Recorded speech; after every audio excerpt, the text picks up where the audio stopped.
Don't buy an annuity until you see this. Today, we're going over 2 ways to generate more guaranteed lifetime income in retirement. The question is, should you buy an income annuity or delay Social Security for more guaranteed lifetime income? If you're nearing retirement, you may have heard about annuities as a way to generate lifetime income. But is that really the best option? Or should you delay Social Security instead to maximize your monthly benefit? Let's break down both options and find out which one is best. All right, let's start with a brief overview of Social Security. Social Security is a monthly benefit from the government, something you've been paying into throughout your working years. It's guaranteed for life, which means you'll keep getting that check every month as long as you're around. The key is the longer you wait to start Social Security, up to age 70, the higher your monthly check will be. Each year you wait, your benefit grows by around 7%, which can make a pretty big impact over time. Now, on the other hand, we have income annuities,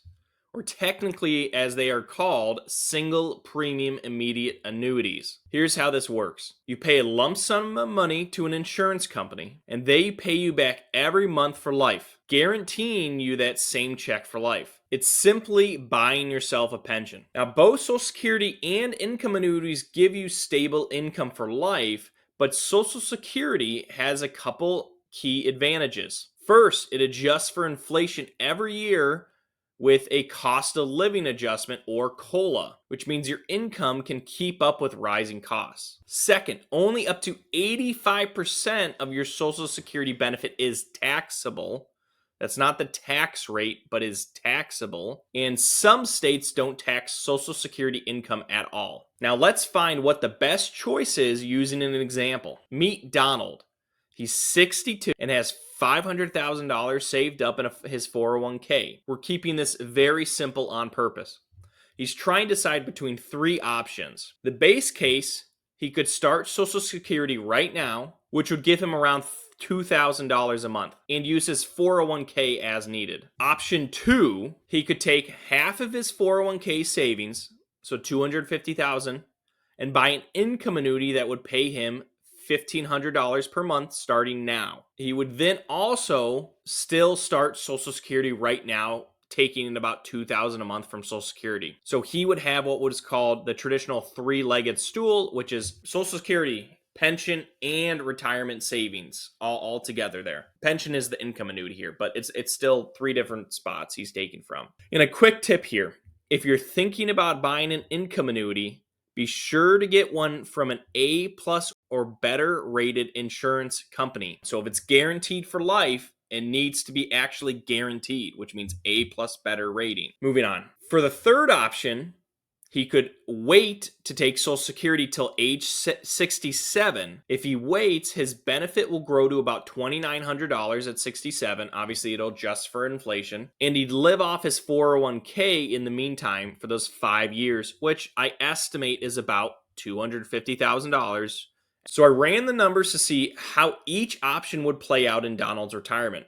Here's what I found. Income annuities performed similarly to delaying Social Security. There was not much difference, 1% or 1% here. Doesn't make much of a difference. But remember, annuities don't keep up with inflation. So if there's a tie, I'm always going to have someone pick Social Security over the income annuity. But here's the main point where those advantages from Social Security kick in.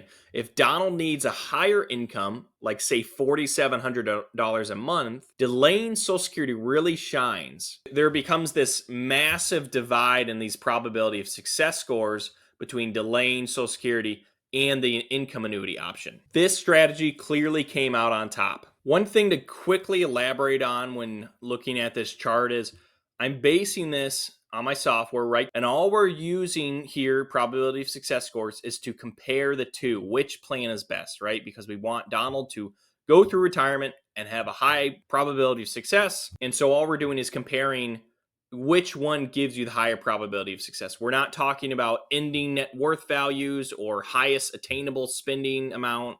We're just saying, out of all these scenarios, did the annuity perform better at this income level or not? So let me give you an example. At $4,300, the delaying Social Security had a 90% probability of success. So 9 out of 10 scenarios went well, where the annuity was only 80% So only 8 out of 10 scenarios went well. So therefore, right, Social Security was 10% better. Was 90 compared to 80. So that's all we're looking at. We're just using this as a metric to look at and see which ones are better. And then another final note is you can see Social Security versus annuity, the far right column here, started out relatively tied, but then slowly Social Security started overtaking. And that's probably in those high inflationary periods, Social Security will perform much better than a new annuity. And you can see almost a 30% difference. And even on these lower ends, the annuity did not do as well as the base case. So to wrap it all up here, it's best to delay Social Security to get the most secure inflation adjusted income you can instead of buying an income annuity. If you still want more guaranteed income on top of that, once you've delayed to age 70, then an income annuity works as a good option. Thanks so much for watching. If you thought the video was helpful, please give me a like, subscribe, trying to get out weekly videos. Take care.